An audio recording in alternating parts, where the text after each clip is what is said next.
division, delays, and distrust. Progressives are not going to leave behind women who desperately need childcare, families who desperately need paid leave, communities who desperately need action on climate change. I cannot accept our economy or basically our society moving towards an entitlement mentality. Democrats fiercely divided over the price tag of President Biden's signature priorities, infrastructure and social policy. What we've seen from the Democrats this week: dysfunction, delusion, and deception. As Republicans look to capitalize on the infighting.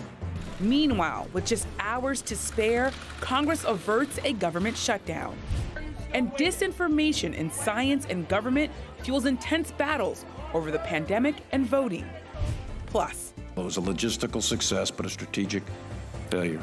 The nation's top military leaders contradict President Biden as they testify on the withdrawal from Afghanistan. Next. This is Washington Week. Once again from Washington, moderator Yamiche Alcindor. Good evening and welcome to Washington Week.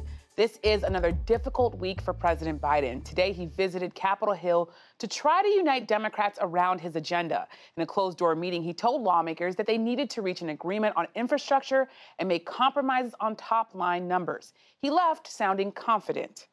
It doesn't matter whether it's in 6 minutes, 6 days, or 6 weeks. We're going to get it done.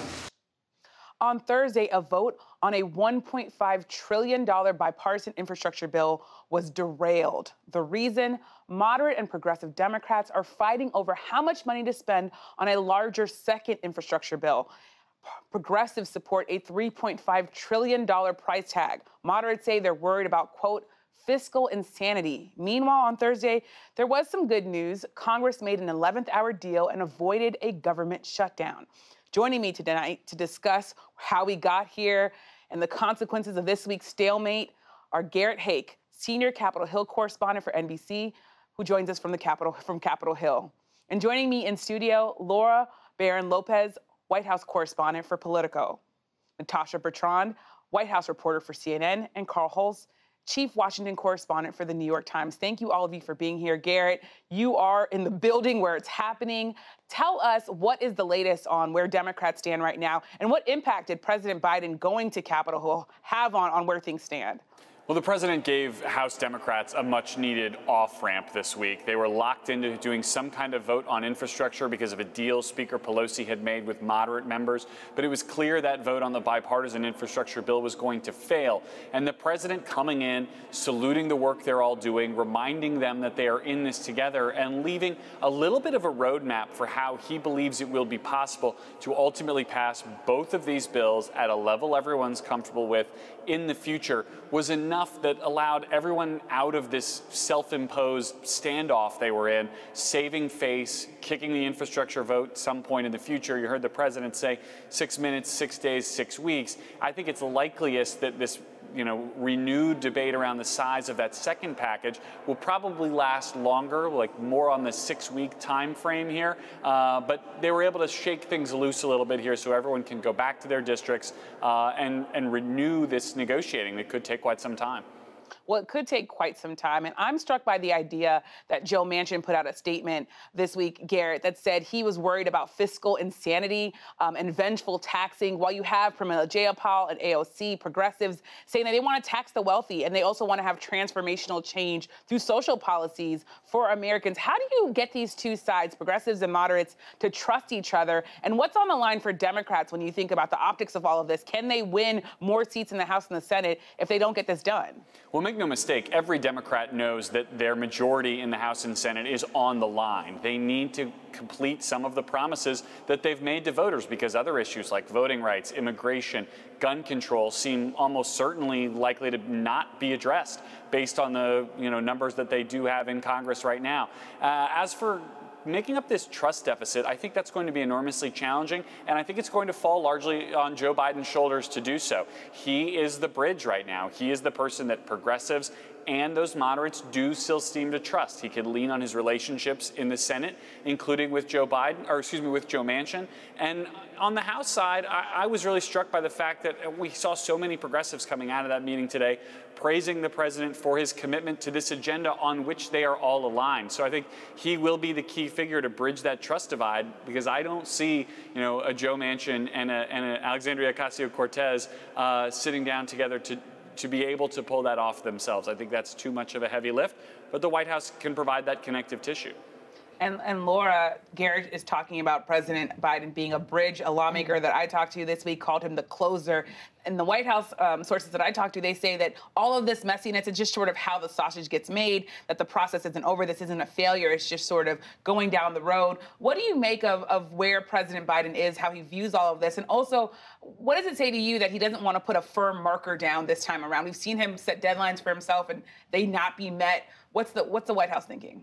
Yeah, so the White House strategy this week has been pretty consistent, which is that they are trying to work with Manchin and Sinema to figure out what exactly they can live with in this social spending package, the substance of it, not just their top-line numbers, but what are the provisions that they're willing to say yes to, because then the plan was to take that to progressives and say, okay, can you live with this? What are your tweaks? What are not your tweaks?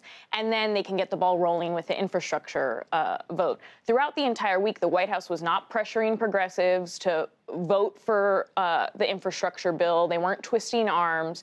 They actually, my sources told me that White House officials were telling progressives that we're on the same page with you. We want both of these bills passed. We're going to focus our energy right now on the 5% of Democrats in Congress that aren't on board with both bills. So a lot of those are moderates. And it also, everything that happened this week reminded me of over the summer when the infrastructure bill had a failed vote. And when Schumer brought it up, they knew it was going to fail, that it wasn't going to get the votes the first time around. But the White House used that as a pressure point, and that's kind of what they're doing here, which is everyone needs to hurry up and get to the table and start negotiating. And setting up these votes, even if they get delayed or if they fail, adds that added momentum and urgency to the whole process. And Carl, you've been covering Capitol Hill for just a little bit of time. I remember when I started covering Capitol Hill, you took me to lunch and taught me about Capitol Hill. So I'm so excited to have you have this conversation here. I wonder for you what you make of the power dynamics here. The progressives, they showed that they had muscle, but also there was this reporting that there was a sort of secret document that Joe Manchin gave to Chuck Schumer saying, I want to do about $1.5 trillion, but Nancy Pelosi didn't know about it. Talk about the power dynamics here and the leaders. There's still more to learn about that document. I think people are surprised that the president evidently and Chuck Schumer knew about Joe Manchin's position and everybody else didn't while all this discussion was going on. So I think we'll find out more about that. But I think this week's been fascinating for the Democrats. Is one thing that they stopped the government from shutting down, and we're just moving past that. That used to be a fairly big development. And Joe Biden as the closer, and I know people who thought, well, Joe Biden's going up to the Hill today, but he's not there to close it. He's there to unify. That was an unusual move.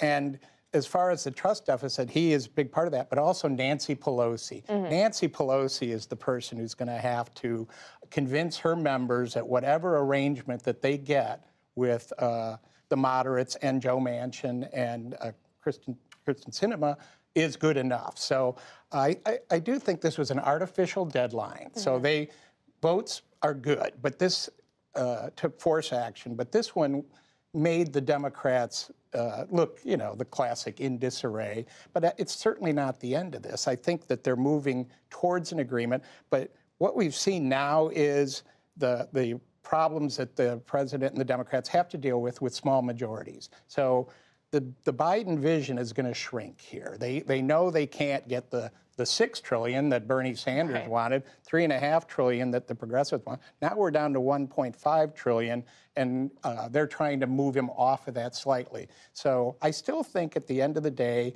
the Democrats can get themselves a big sweeping budget bill. It's just not going to be as big as they anticipated at the start. And we do have a ways to go here. But I think they bought themselves some time. As for the progressives, I think the sense in Washington is, wow, they really held firm this time. Not usually what we have seen from some of these groups. So I think there's a new power center on Capitol Hill. Yeah, yeah. Natasha, talk about the optics here for President Biden. He ran on being a deal maker. He ran on being an elder statesman who could work across party lines. What's the White House make of just the stakes here? And also, Terry McAuliffe, who is the former governor of Virginia, who's running for governor again, he said Democrats need to be able to show that they can get things done in order for not just them to have seats and more seats in the House and Senate, but for Democratic candidates across the country to win. Yeah, look, I mean, this is not the first time that a president's major legislative initiative has been tanked by members of his own party, right? I mean, we saw that in 2017 with the repeal of Obamacare, with McCain kind of giving that thumbs down vote. So this is not an unprecedented thing, but it is obviously, you know, it's not ideal for the White House by any means. I mean, the president is coming off of a major kind of foreign policy debacle, a couple of them actually, in Afghanistan with the withdrawal that was so chaotic there, and of course this dust up with France in which the country's ambassador was actually recalled. And so he really needs this domestic win to show that he and the Democratic Party can govern well, at least here at home, because again, he was also known as kind of the foreign policy kind of, kingmaker, the most experienced foreign policy president of the last couple decades. So with regard to his abilities here at home and how he can strike deals here, that is obviously going to be key to the Democrats' success in 2022. And I think, you know, as Garrett mentioned, with the time running out to, you know, accomplish all of these things that they wanted to do on gun reform, on immigration, on voting rights, this is obviously going to be one of the last major things that the progressives and that the Biden agenda can accomplish before the midterms. Yeah. And Garrett, where's the GOP in all of this? And if you can, while you're answering that question, explain to people this looming issue with the debt ceiling and how that factors into all of this.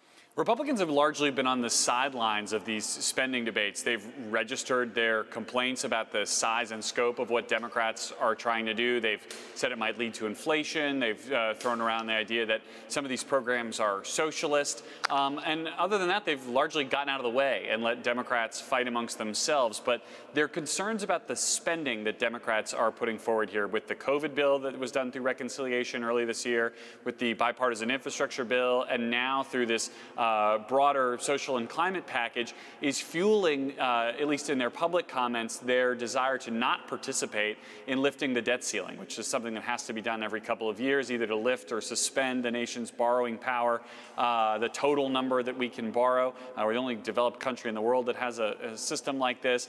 And Republicans are saying, we're not participating. Democrats want to spend all this money on their own without consulting us. Well, then they can raise the debt ceiling on their own without consulting us, trying to force Democrats to add a debt ceiling lift into this reconciliation bill or into another one.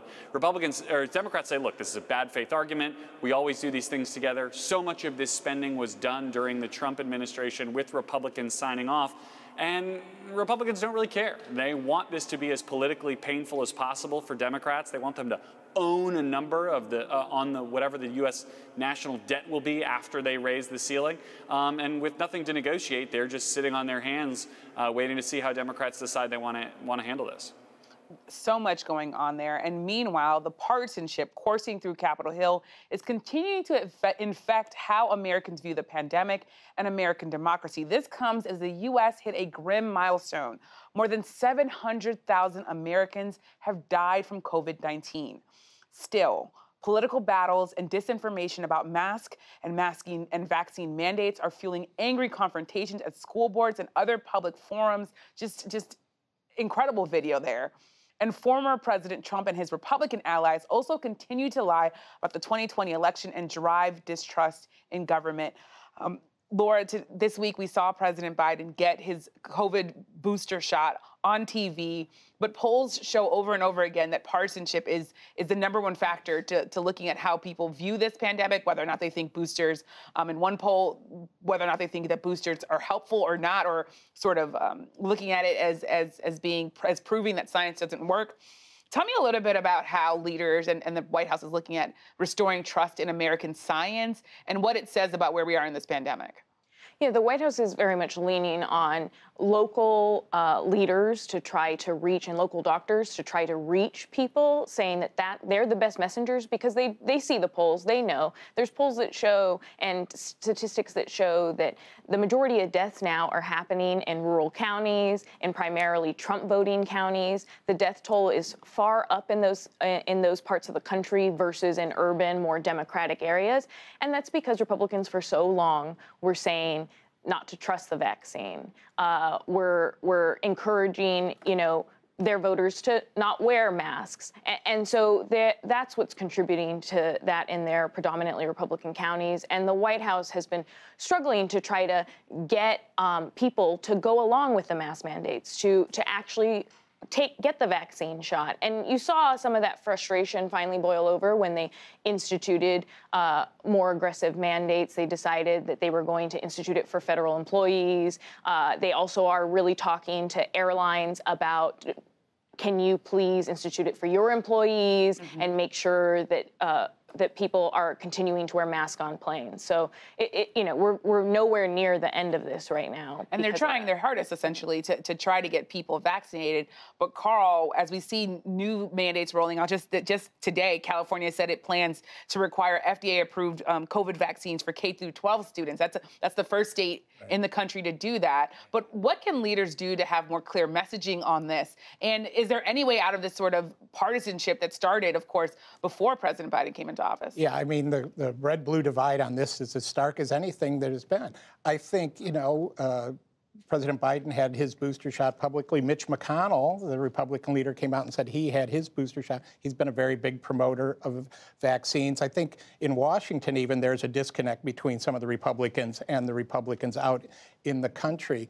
I think the booster messaging was very mixed up from the administration at the beginning. That's getting better. But I think at the end of the day, I know there's all this going on with the legislation, with the what's going on Capitol Hill, but Biden's handling of COVID is critical to the Democrats and to his own ability to remain in power. And that's what I hear from the White House officials, that they understand that COVID, despite all the other things that are going on, it's their #1 priority. Natasha, connect these two things, the distrust in science and the distrust in government. How much of a national security risk is this? What are you hearing from your sources about how worried they are about this? Well, we saw this play out in real time with the kidnapping plot against the governor of Michigan earlier this year by people who were so angry over the government's mask mandates, by people who were angry about the restrictions that states were trying to put in place over, to prevent the spread of COVID-19. I mean, the reality at this point is that the national security risk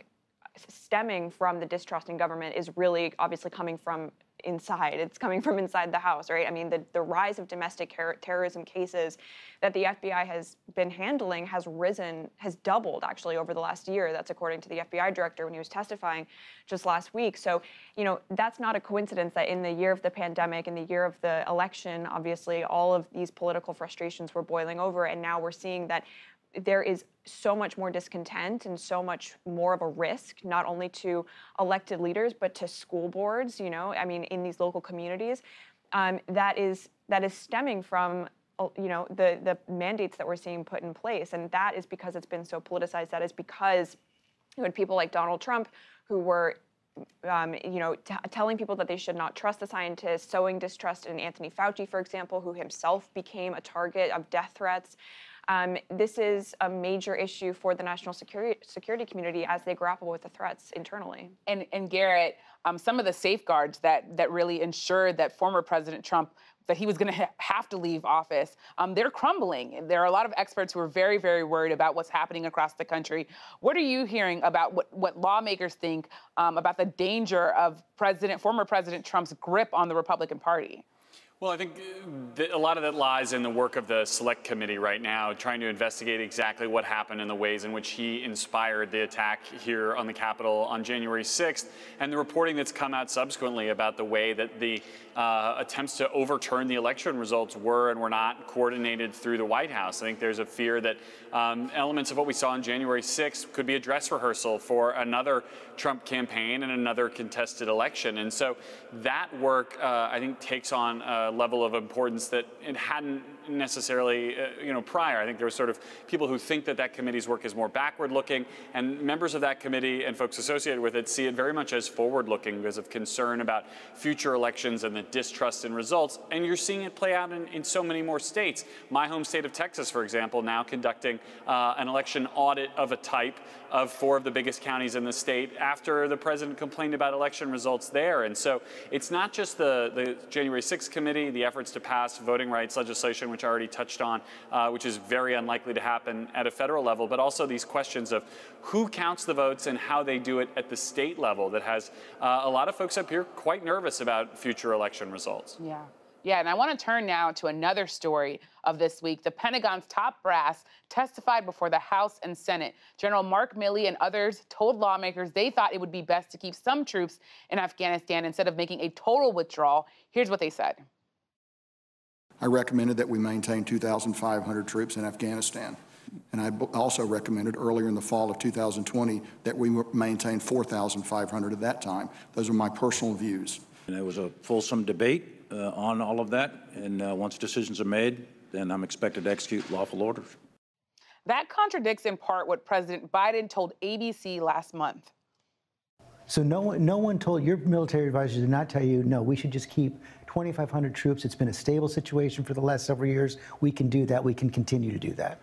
No, no one said that to me that I can recall. A striking moment there. Natasha, what are the impacts here of generals going on Capitol Hill, essentially contradicting the president? And how did that land both at the White House, but also in the Pentagon and with national security officials? Yeah, look, I mean, I think that there's been no loss of trust, really, by the president and his national security officials. What I think the White House perception of this was they wanted the generals to go to the Capitol Hill and tell the truth. And that's what the generals were also doing with President Biden over the last several months, telling him that the reality is that once troops do withdraw, then the Afghan army is going to collapse and there's going to be a power vacuum, and the Taliban, which has been steadily gaining strength, is going to take over. The reality of this, though, is that Joe Biden has wanted to get out for well over a decade. He's been determined to do that. And so the generals are not, like Mark Milley said, like Secretary Austin said, they are not there to make policy. They are not going to resign if they disagree with the president. Their only job is to give him the best advice that they can. Now, the president kind of caught himself by saying, I can't recall. That kind of gave him a little bit of wiggle room there.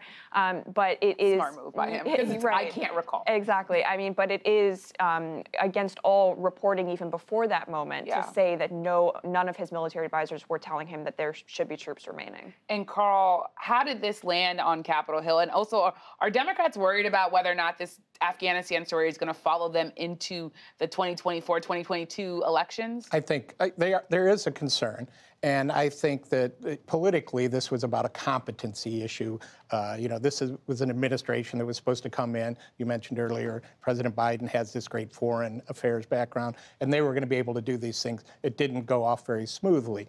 I think if the Republicans are looking at this now, it's like, well, we can attack them on competency, and this can be an opening into foreign relations. But, the story to me has faded pretty quick from the front pages. And I think, if you talk to people, what's the staying power of Afghanistan? People in America, polls show we're ready to have this over with. I'm just not convinced that it's good. There's so much other stuff going on that this might not be the issue that Republicans think it is. We only have about a minute left, so I'm going to try to split it between you two ladies. Laura, I want to come to you really quickly. Is that right? Does the White House, they don't sound concerned when I talk about them. They think that that the White House will be able to turn a corner here.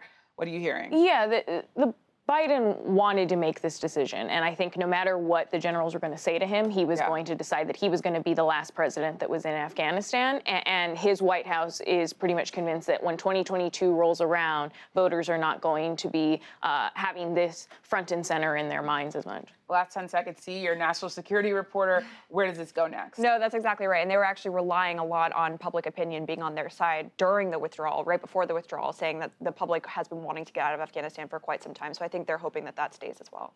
Yeah, and I should say, when I talk to White House officials, they are more concerned, it sounds, like making sure that infrastructure goes through and all of the things that we saw this week really go through. And they think that President Biden will eventually be seen as doing the right thing in the eyes of history. So that's it for tonight. Thanks so much to Garrett, Laura, Natasha, Carl for your reporting. And thank you for joining us. And on Monday, tune in to the PBS NewsHour for Taking the Bench, a look at some key cases as the U.S. Supreme Court starts its new term. We'll continue our conversation on the Washington Week Extra. Find it on our website, Facebook, and YouTube. This week's topic, police reform stalled in Congress. I'm Yamiche Alcindor. Good night from Washington.